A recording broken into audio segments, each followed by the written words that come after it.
Joseph Arap Estrada is a Filipino politician and former actor who served as the 30th President of the Philippines from 1998 to 2001. He is known for his populist style and for being a prominent figure in both politics and entertainment.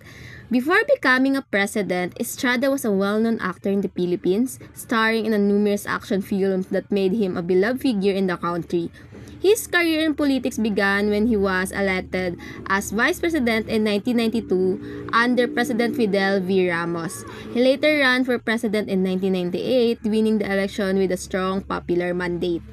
Estrada's presidency was marked by controversies, particularly allegation of corruption. In 2001, he was ousted from office after a dramatic political crisis and a subsequent impeachment trial, which was cut short by mass protests, often called EDSA II. He was convicted of plunder but later pardoned by his successor, Gloria Macapagal Arroyo. After his presidency, Estrada continued to be active in politics and served as the mayor of Manila from 2013 to 2019. His political legacy remained mixed, with many Filipinos still viewing him as a champion of the poor, while others remember his impeachment and ouster. Overview of agrarian reform taxation in the Philippines. Agrarian reform in the Philippines is basically addressing land inequality and improving the socio-economic condition of small farmers through redistributive means such as redistributing land away from large landowners into the hands of country's tenant farmers and rural landless workers. It attempts to correct the distribution of agricultural land. The law enacting CARP as part of agrarian reform is Republic Act No. 6657. Land taxes and levies such as documentary stamp tax, capital gains tax, and other transfer taxes are very important in regulating land transaction. These are to ensure proper documentation and raise revenue for the government. The Magkabalikat para sa Kaunlarang Agraryo, also known as Magkasaka program, was introduced during the presidency of Joseph Arap Estrada in the late 1990s as a key initiative to enhance the implementation of agrarian reform and promote the economic development of rural communities. This program was meant to complement the comprehensive agrarian reform program, focusing not just on land distribution but also on providing various support services to agrarian reform beneficiaries. There are key objectives in the Magkasaka program. First, holistic approach to agrarian reform. Magkasaka envisioned that the scope of its program will be more than just land distribution because credit access, agricultural technology, post-harvest facilities, and training program provided a holistic approach for farmers. The second one will be empowerment of farmer cooperatives. Magkasaka promoted the creation and strengthening of ARBS cooperative, providing an opportunity to improve income as well as productivity in a group, thereby accessing markets and contributing resources. The third is land tenure security. It is one of the primary features of the Magkasaka program whereby the farmers receive land security tenure, which is fundamental for making long-term investment in farming. Fourth, sustainable agriculture. The program also aimed to promote sustainable agricultural practices, ensuring that farmers could maintain productivity without degrading the land. The last one is rural infrastructure. Magkasaka include farm-to-market road improvement, irrigation and water storage facility improvement to effectively minimize post-harvest loss among farmers and ensure easier accessibility into markets. In conclusion, the Magkasaka program under the President Joseph Estrada administration focused on agrarian reform and tried to expand its scope through integration with critical support services that include capacity building, rural infrastructure development, and credit assistance for farmers. Among the tax incentives and exemption related to agrarian reform are key components of reducing financial burdens on beneficiaries, aid land acquisition, and facilitate sustainable agricultural practices. However, the program encountered problems, particularly in its implementation and the largest systemic issues of agrarian reform in the Philippines. These were compounded by a complex taxation environment and the resistance of large landowners. Despite these challenges, the Magkasaka program contributed to the continuing effort to make agrarian reform more comprehensive and effective for the rural poor, especially in ensuring that the beneficiary not only received the land but also the support needed to thrive. President Gloria Macapagal Arroyo served as the 14th President of the Philippines from January 20, 2001 to June 30, 2010. Her presidency focused on addressing various issues, including those in the farming sector, through agrarian reform and taxation policies. During her time, agrarian reform and taxes were critical in solving problems in farming sector. One of the key steps taken was the extension of comprehensive agrarian reform program through a law called CARPER, or the Comprehensive Agrarian Reform Program Extension with Reforms.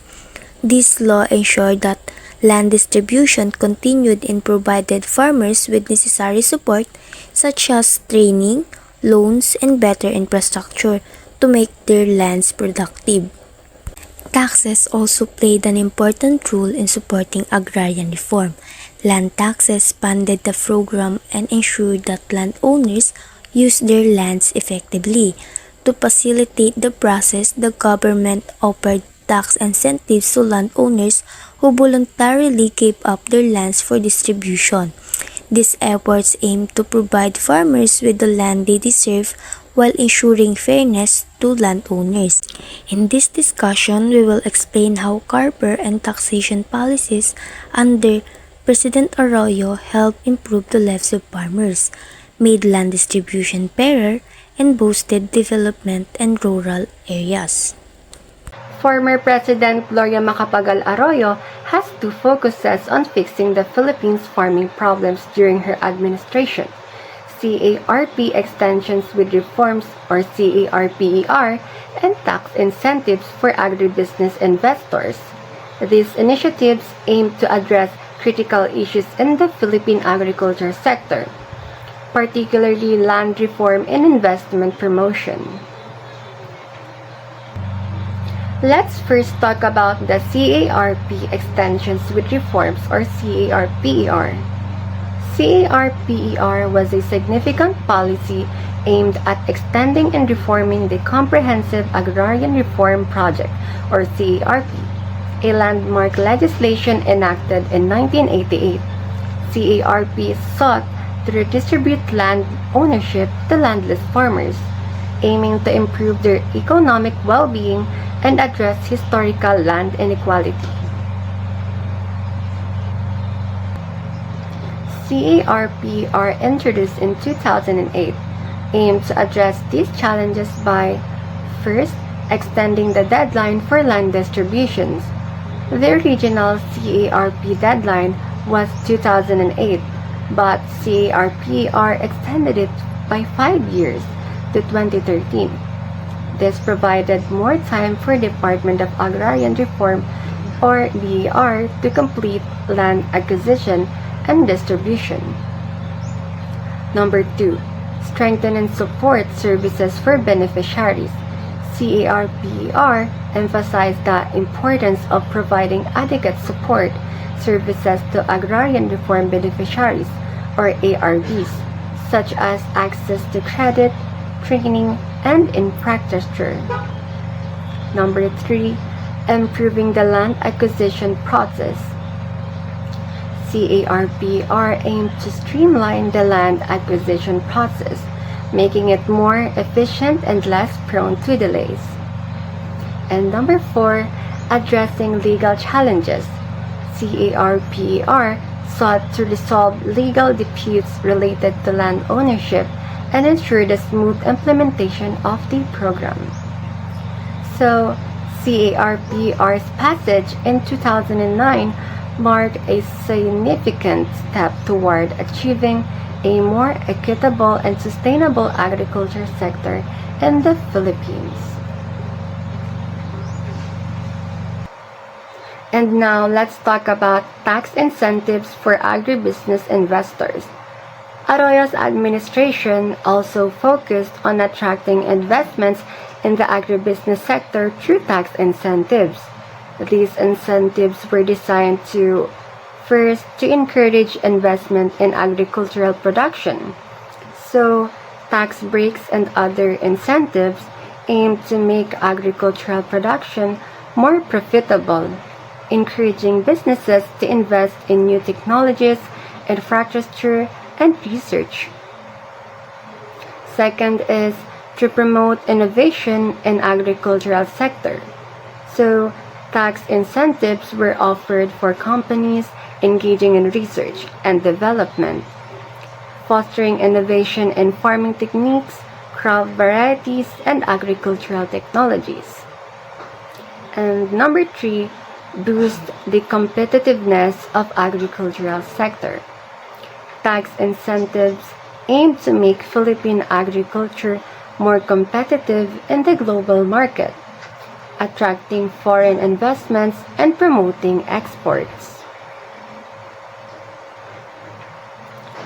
So, these tax incentives were intended to stimulate economic growth in the agricultural sector, create jobs, and improve food security in the Philippines.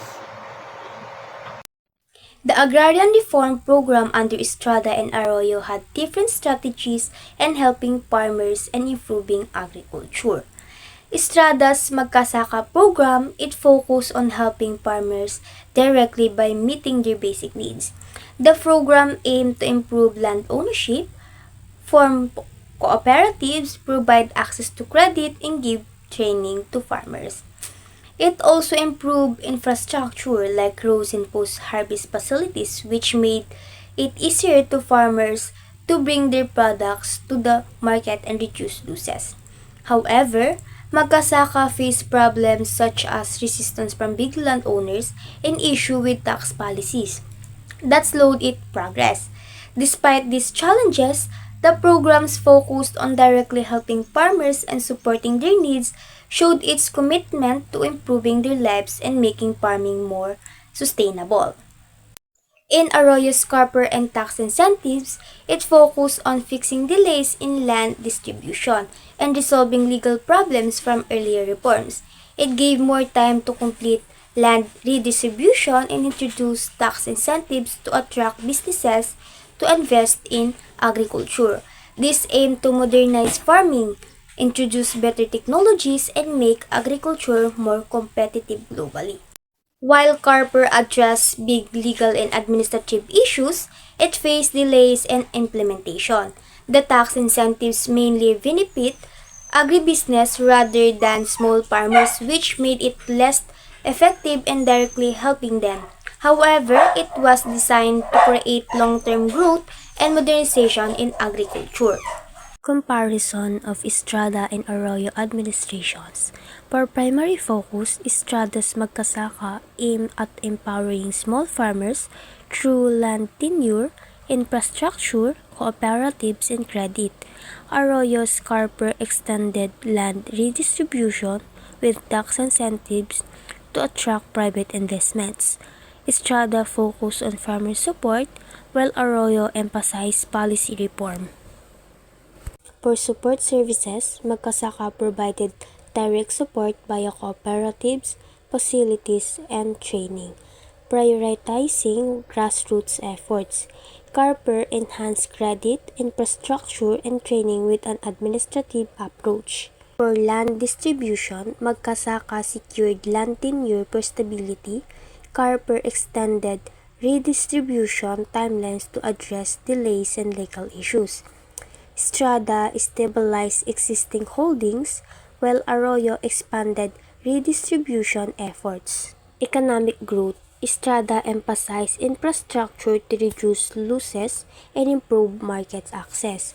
Arroyo used tax incentives to promote private investments and modernization. Estrada focused on immediate improvements, while Arroyo targeted long-term growth. Lastly, the challenges. Magkasaka faced resistance from landowners and tax issues. Carper struggled with legal disputes and delays in implementation.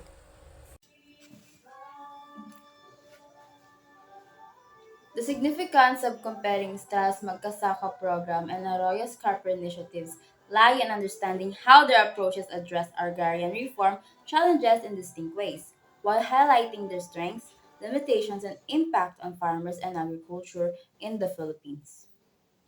Under Estrada's Magkasaka, the program took a holistic farmer-centered approach. It directly met farmers' immediate needs by focusing on cooperative support, access to credit, and infrastructure development. The program placed strong emphasis on land tenure, security, and rural development, ensuring that farmers could sustain their livelihoods. In contrast, Arroyo's Carper tackled agrarian reform through a macroeconomic lens, incentivizing agribusiness investments to modernize agriculture and enhance global competitiveness.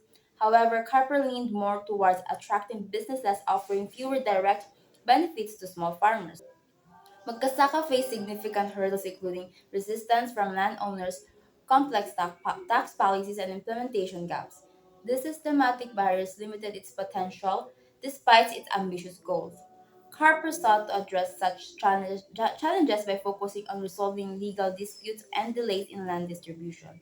The program extended the timeline for implementation and strengthened support services.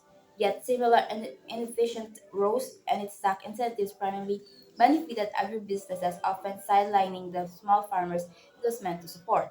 Magkasaka emphasized empowering farmers' cooperatives and providing training to foster self-sufficient communities. This approach aimed to create a direct impact on the beneficiaries and productivity and income. Harper also included support services such as credit access and infrastructure, but they were secondary to its primary goal of land distribution and promoting investments in the sector. One of Magkasaka's strengths was its focus on rural infrastructure, such as farm to market roads and post harvest facilities. These investments addressed practical barriers to farmers' productivity, improved market access, and minimized losses during the transportation of goods. On the other hand, Harper prioritized market competitiveness by providing tax incentives to encourage agribusiness innovation. While this approach aimed to modernize Philippine agriculture and boost exports, its direct impact on small farmers was limited compared to Magkasaka's grassroots oriented efforts. So this comparison of Magkasaka and Carper reveals two distinct yet complementary approaches to agrarian reform. Magkasaka excelled in improving the immediate welfare of farmers but struggled with systematic challenges. Carper, while addressing administrative and legal inefficiencies and promoting modernizations, risked neglecting the direct needs of smallholders farmers. In comparing Estrada's Magkasaka program and Aurora's CARP initiatives, we see two distinct but complementary approaches to agrarian reform. Estrada's Magkasaka emphasized immediate grassroots support for farmers, focusing on land security, cooperatives, and infrastructure to sustain livelihoods. Meanwhile, Arroyo's CARP tackled systematic barriers, modernizing agriculture through legal reforms and tax incentives aimed at long-term growth. Both programs addressed critical challenges but faced limitations. Magkasaka struggled with systematic resistance while Carper risked sidelining small farmers in favor of agribusinesses. Together, these initiatives highlight the need for a balanced approach, combining direct farmer empowerment with structural reforms to ensure a more equitable and sustainable agricultural future.